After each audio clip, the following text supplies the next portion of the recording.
ایک دفعہ ایک دانا شخص کہیں جا رہا تھا تو اسے پیاس محسوس ہوئی تو وہ قریبی ایک گاؤں میں داخل ہوا۔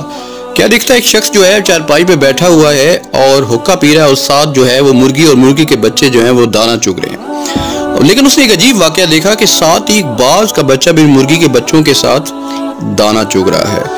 اس نے اس دیہاتی اس کسان سے پوچھا، دانا آدمی نے، کہ یہ کیا ماجرا ہے، یہ خلاف فطرت کیسے ہو رہا ہے؟ تو اس دیہاتی نے اسے بتایا کچھ دن پہلے وہ کہیں سے آ رہا تھا تو اس نے دیکھا کہ باز کا بچہ جو ہے زخمی ہے، تو اس نے اس کو گھر لے آیا، مرہم پٹی کی اور مرغی کے بچوں کے ساتھ دانا کھانے کے لیے چھوڑ دیا۔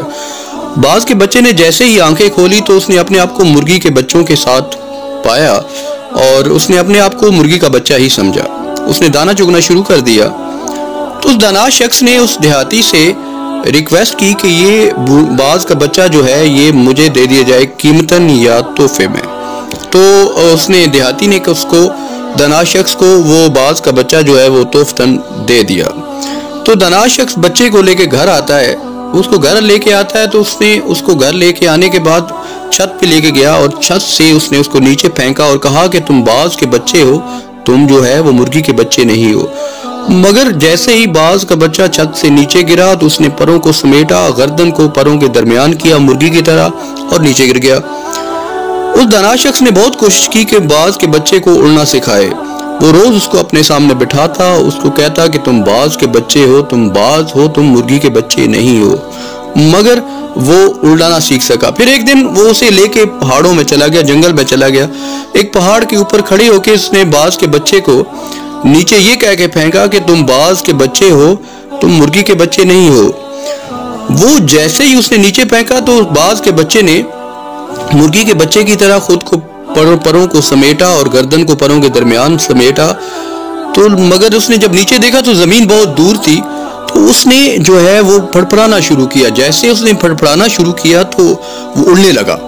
جب وہ اڑنے لگا تو اس نے اپنے آپ کو بڑا خوش محسوس کیا، اپنے آپ کو بڑی ہلکا محسوس کیا، تو وہ اور اونچا اڑنے لگا اور اونچا اڑنے لگا اس پہاڑ سے، بلکہ اس دانا شخص سے بھی اونچا ہو گیا۔ تو جیسے ہی وہ اونچا ہوا اڑان، اس نے دوبارہ نیچے آیا تو اس دانا شخص کا نظروں میں جیسے شکریہ ادا کر رہا ہو۔ تو اس دانا شخص نے اس باز کے بچے کو کہا کہ میں نے تو تمہیں کچھ نہیں دیا، میں نے تو تمہیں اپنی پہچان، تمہاری پہچان یاد دلائی ہے، اس کو جگایا ہے، جو سوئے یہ تمہارے اندر تمہاری صلاحیت تھی اس کو جگایا ہے۔ یہی حال آج کل ہمارے وطن عزیز کا ہے۔ ہمارے وطن عزیز میں ہمارا سوشل میڈیا، ہمارا میڈیا، ہمارے دانشور، ہمارے اخبارات روز ہمیں یہی کہتے ہیں کہ تم باز نہیں ہو، تم باز کے بچے نہیں ہو، تم مرغی کے بچے ہو، تم جو ہے سپر پاور نہیں ہو۔ حالانکہ ہم بہترین امت ہیں، ہم بہترین ایٹمی ملک کے شہری ہیں اور سرکار دو عالم صلی اللہ علیہ وسلم کے امتی ہیں، مگر ہمیں روز یہی پٹی بڑھائی جاتی ہے کہ ہم غلام ہیں، ہمارا سپر پاور کوئی اور ہے، ہم جو ہے کچھ نہیں کر سکتے، ہم مرغی کے بچے ہیں، ہم نے غلام ہی رہنا۔ گدے نہیں، ہمیں باز بننا ہے، وہ کرگس نہیں بننا ہے۔ ہمیں ان کرگسوں کی، ان گدوں کی باتوں میں، یہ جو میڈیا ہے، یہ ٹی وی چینلز ہیں، یہ جو اخبارات ہیں، یہ جو دانشور ہیں، ان کی باتوں میں آ کے ہم جو ہے وہ ہم نے مرغی کے بچے نہیں رہنا، ہم نے گدوں کے بچے کی طرح نہیں زندگی گزارنی ہے، ان کی طرح ہم نے نہیں جینا ہے، ہم نے شہباز کی طرح، شاہین کی طرح جینا ہے۔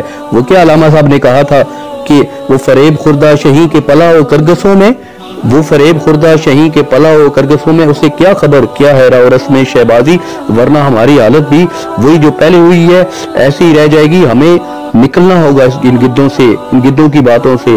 ہم جو ہے وہ وطن عزیز کو ہمیں آگے لے کے جانا ہے، نہ کہ ان گدوں کی باتوں میں آنا ہے۔